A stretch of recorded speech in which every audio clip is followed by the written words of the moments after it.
Okay then guys, so we're going to be doing this challenge career mode. I don't really know what it is, but we're going to be playing as Ayrton Senna and replacing Oscar Piastri. Um, we'll set the difficulty to expert. It seems as if the AI is 105 anyway, so I mean, that shouldn't really be too much of an issue. But I don't really know what this entails, so I'm literally just going to find this out now, basically, and see what happens. So open episodes. A challenge career consists of a number of episodes. Each episode contains a group of race weekends. Okay. So I pretty much have to do a couple of race weekends. Okay, so yeah, this is actually against other drivers online who have done this challenge. I don't really think that, you know, many of the top drivers will have done it, but it'll be an interesting video just to see what happens. Okay. So this is actually like a... I'm so confused, but it seems as if it's a proper career mode. But here we go, Ayrton Senna and Lando Norris. Could you imagine a pairing like that at McLaren? To be honest, I don't think Lando Norris is beating Ayrton Senna, especially with the fact that Ayrton Senna has that cold-blooded like aspect to him, whereas Lando Norris just doesn't have that. But we'll get through qualifying. We'll get through practice and then straight through to the one-shot quali. What a partnership right there, Mark and Ayrton Senna. That is the exact engineer I was thinking of when I was wondering. I wonder who Ayrton Senna's ultimate engineer would be. Mark. Of course. Okay then guys, so we're here qualifying now. Honestly, from the times I've seen in free practice, I think I'm just going to retire. We'll start last, make it a little bit interesting for ourselves, and then see how many positions we can gain within, say, 5 laps. Alright then guys, here we are. It looks like it's going to be inters conditions or full wets. I'm not entirely sure just yet.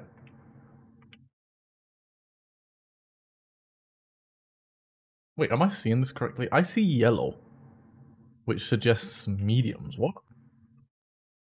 We're on what? Okay. We're on mediums. It's clearly raining,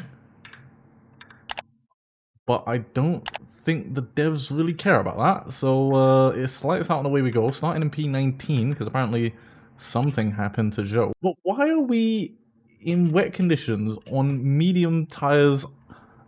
I have no idea. But either way, I guess it will make it very, very interesting to see how well we can do in these conditions. I mean, I have done videos in the past of being in wet conditions driving on slicks. Did that a couple of years ago, I think on F1 2021, and we were pretty decent at it. Oh, we send it down the inside of Snowden. We're already up into P10. So yeah, expert, not really that challenging to be honest, and I think because of that, a lot of people who are sort of towards the top level, you probably won't see them doing this, but I thought I'd give it a go and just try it out as I've not really seen this before on the game. And I don't really know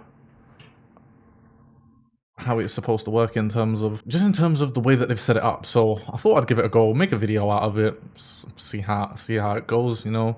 If you guys like it, maybe we can do something quite similar but on our own instead of just doing it as a part of this challenge. Okay, well the grip is getting a lot less here actually. We're not gaining as much time as I thought we would.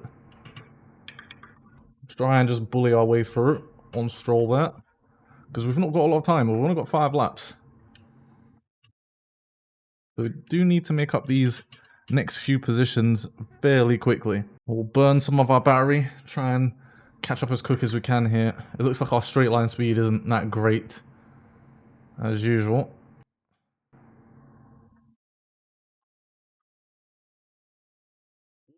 Ooh, that was not ideal, as we've got our first and probably only actual like target achievement during this. It's already lap 3. We have to try and achieve a 5th place here. I think that's doable, because they are bunched up a little bit. There is a slight gap forming between Hamilton and whoever's ahead of him. Wait, I've just realized, if it's a 5-lap race in wet conditions, why are we on mediums? That's so confusing. But okay, sure. As Ayrton Senna absolutely sends it into the final chicane on Lewis Hamilton. Senna is known for that type of move. He is known for that type of move, so it's not exactly outside of his skill range. We do need to pick up the pace though, because remember we have to get a P5 position here, and we're currently in P7, so my maths may be escaping me here, but P7 is not where we want to be. We still got a couple places to gain as we, oh my god, have a complete slide out of that corner. I don't know how we're not in a wall. Okay, well that's not ideal. I thought that we just had to achieve a P5 from the race, not by lap 5. Well, it doesn't help that Alonso actually managed to get past us. So we're getting held up here.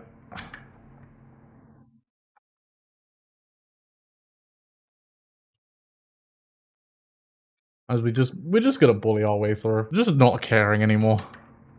Don't know what happened to Alonso, but good riddance. Okay, so I'm not sure how many points that's gonna give us, but I'm surprised that Lando Norris actually went faster than we did here, and by quite a little bit as well. Anyways, doesn't matter. We finished P6 from P19. It was a decent little challenge. Honestly, I was surprised that they made us drive on mediums in these conditions, but it was actually quite a lot of fun. Okay, so next up we have Monaco. Interesting. Right, so we actually get to do two races in this episode. So we'll do Monaco. Okay then guys, here we are for our one-shot qualifying. This is it. Just one attempt, one try. That's all we're going to get to put the car on pole position. Should be fairly easy, to be honest, but it is Monaco. Very easy to make a mistake and completely bottle it. As seen there, actually, we lose the rear a little bit. But still going purple, of course. This section is really tricky, the hairpin section. Then you want to just try and rotate the car using that curb. But I think we rotated the car a little bit too much. Down into this corner here, this really tricky chicane, very easy to just clip the curb and lose your will. Monaco just barriers upon barriers upon barriers here. You have to send it, but you also have to be super careful. But it's been an okay lap. It's not been too bad, if I'm honest. Wouldn't say it's probably the best lap I can do, but it was good enough for a one-shot qualifying.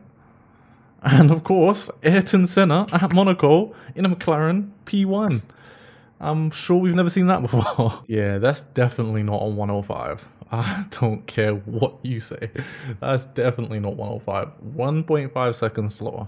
That is ridiculous. Okay then guys, so here we are, pole position, Ayrton Senna. Let's just get straight into it, to be honest with you. Now, some of my favourite moments when it comes to Monaco that I've seen thus far is definitely Daniel Ricciardo's win. I just reacted to that on stream not too long ago. The only issue is, because of copyright issues, I just don't think I'll be able to post it on YouTube onto my second channel. But yeah, Danny Rick's win, I think, at Monaco was really amazing, just because, you know, he was losing power for pretty much 50 laps of the race, most of the Grand Prix, and then obviously still managed to bring the car home to win. Another moment is actually a very recent one, which is actually this year's Grand Prix. Come on, you have to put 2024 Monaco up there with some of the best, just because Charles Leclerc winning at Monaco, his home Grand Prix, he finally made it happen. So yeah, that's definitely up there.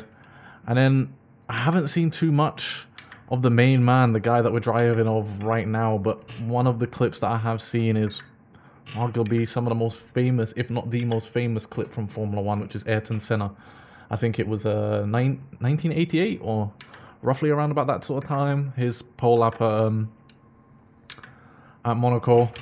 I mean, that lap was just incredible. You watch it, you see just how much he was pushing the car, and you can actually feel it more because obviously the drive wasn't as smooth back then as it is now in Formula 1. So, you know, even though you get a lot of bumps and a lot of G-force and stuff like that in the car now, back then you could really see it on the camera and you could sort of feel it as well. So You know, just watching that lap over and over again is always going to be a treat. As I feel like the AI is maybe a bit more difficult here in the actual race than it was in qualifying. Because I feel like Max is doing a much better job of keeping up with Ayrton. Maybe I'm just driving terribly because we are pushing away from Max already. And again, the only thing that really stops us here is our own drive. You know, if we go into the barriers, if we go into the walls, then, you know, that's pretty much the only thing that can stop us here.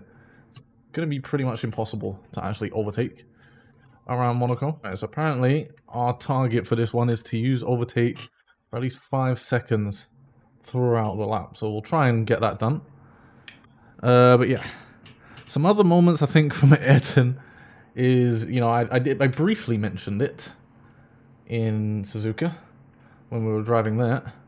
But obviously, his incident with Prost, which I believe, I can't remember if it won or lost him the championship. I want to say that it won him the championship. But I mean, it's literally a 50-50 here, to be honest.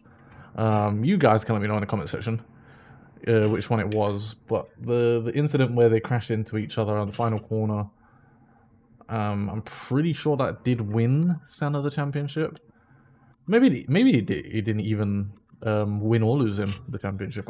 Maybe I'm just misremembering, but that was an insane moment just overall. That was my point, really, getting into it. What else? I have not watched too much of Ayrton Senna, I can't lie. However, I do have a Senna DVD here in the studio. So I'm definitely going to give that a watch at some point. I don't actually know what the context of the DVD actually is. I just seen it whilst I was out. I was like, oh, an Ayrton Senna movie. Or documentary. And I picked it up. And it was pretty cheap as well. And I know for a lot of the drivers currently today, he's a symbol. You know, a lot of people who, you know a lot about Formula One and have been in the scene for decades have said that Max is essentially the new Ayrton Senna. Obviously, I can't give my opinion on that, but, you know, there must be some sort of credence to it if, you know, experts in Formula One who have been in Formula One for decades are basically saying that. You know, there's got to be something there, but I'm sure that some F1 fans will have something to say about that. Me personally, I don't. Because compared to Ayrton Senna, let's be honest, is a compliment no matter who you are.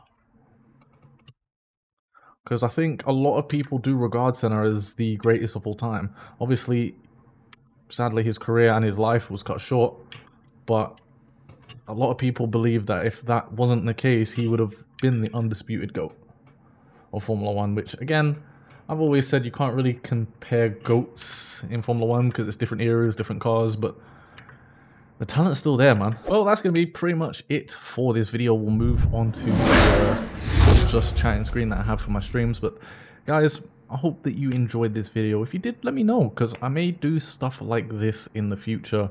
Maybe just doing it on my own rather than actually being prompted by F1 to do like a challenge thing.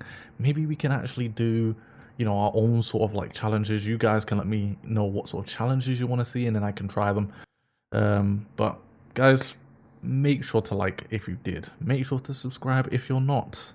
And I'll see you guys in my next video.